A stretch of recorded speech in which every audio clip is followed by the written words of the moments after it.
Clever Elsie by the brothers Grimm. There was once a man who had a daughter who was called Clever Elsie, and when she had grown up her father said, "We will get her married." "Yes," said the mother, "if only someone would come who would have her."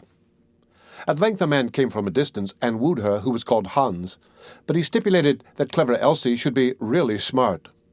"Oh," said the father, "she has plenty of good sense." And the mother said, "Oh, she can see the wind coming up the street and hears the flies coughing." "Well," said Hans, "if she is not really smart, I won't have her." When they were sitting at dinner and had eaten, the mother said, "Elsie, go into the cellar and fetch some beer." Then Clever Elsie took the pitcher from the wall, went into the cellar, and tapped the lid briskly as she went, so that the time might not appear long. When she was below, she fetched herself a chair and set it before the barrel so that she had no need to stoop, and did not hurt her back or do herself any unexpected injury. Then she placed the can before her and turned the tap, and while the beer was running, she would not let her eyes be idle, but looked up at the wall, and after much peering here and there, saw a pickaxe exactly above her, which the masons had accidentally left there.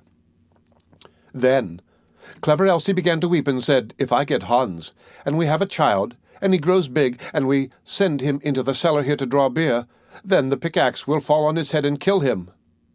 Then she sat and wept, and screamed with all the strength of her body over the misfortune which lay before her. Those upstairs waited for the drink, but Clever Elsie still did not come. Then the woman said to the servant, "Just go down into the cellar and see where Elsie is." The maid went and found her sitting in front of the barrel, screaming loudly. "Elsie, why do you weep?" asked the maid. "Ah," she answered, "have I not reason to weep? If I get Hans, and we have a child, and he grows big, and has to draw beer here, the pickaxe will perhaps fall on his head and kill him." Then said the maid, "What a clever Elsie we have," and sat down beside her and began loudly to weep over the misfortune. After a while, as the maid did not come back, and those upstairs were thirsty for the beer, the man said to the boy, "Just go down into the cellar and see where Elsie and the girl are." The boy went down, and there sat Clever Elsie and the girl, both weeping together. Then he asked, "Why are you weeping?" "Ah," said Elsie, "have I not reason to weep? If I get Hans, and we have a child, and he grows big, and has to draw beer here, the pickaxe will fall on his head and kill him." Then said the boy, "What a clever Elsie we have," and sat down by her, and likewise began to howl loudly. Upstairs they waited for the boy, but as he still did not return, the man said to the woman, "Just go down into the cellar and see where Elsie is." The woman went down and found all three in the midst of their lamentations, and inquired what was the cause. Then Elsie told her also that her future child was to be killed by the pickaxe when it grew big and had to draw beer, and the pickaxe fell down. Then said the mother likewise, "What a clever Elsie we have," and sat down and wept with them. The man upstairs waited a short time, but as his wife did not come back, and his thirst grew ever greater, he said, "I must go into the cellar myself and see where Elsie is."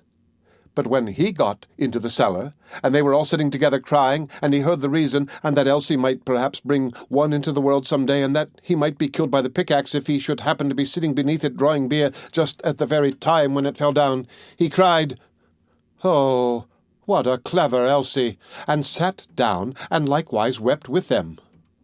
The bridegroom stayed upstairs alone for a long time. Then, as no one would come back, he thought, "They must be waiting for me below. I too must go there and see what they are about." When he got down, the five of them were sitting, screaming and lamenting quite piteously, each outdoing the other. "What misfortune has happened then?" asked he. "Ah, dear Hans," said Elsie, "if we marry each other and have a child, and he is big, and we perhaps send him here to draw something to drink, then the pickaxe which has been left up there might dash his brains out if it were to fall down, so have we not reason to weep?" "Come," said Hans, "more understanding than that is not needed for my household. As you are such a clever Elsie, I will have you," and seized her hand, took her upstairs with him, and married her. After Hans had had her some time, he said, "Wife, I am going out to work and earn some money for us. Go into the field and cut the corn, that we may have some bread." "Yes, dear Hans, I will do that."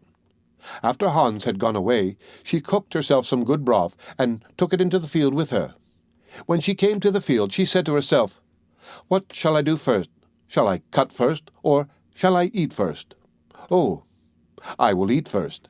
Then she drank her cup of broth, and when she was fully satisfied, she once more said, "What shall I do? Shall I cut first, or shall I sleep first? I will sleep first."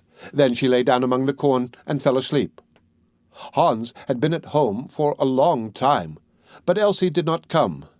Then said he, "What a clever Elsie I have! She is so industrious that she does not even come home to eat."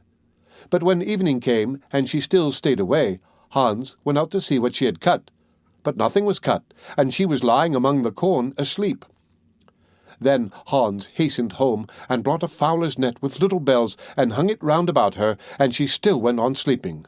Then he ran home, shut the house door, and sat down in his chair and worked. At length, when it was quite dark, clever Elsie awoke, and when she got up there was a jingling all around about her, and the bells rang at each step which she took. Then she was alarmed, and became uncertain whether she really was clever Elsie or not, and said, "Is it I, or is it not I?"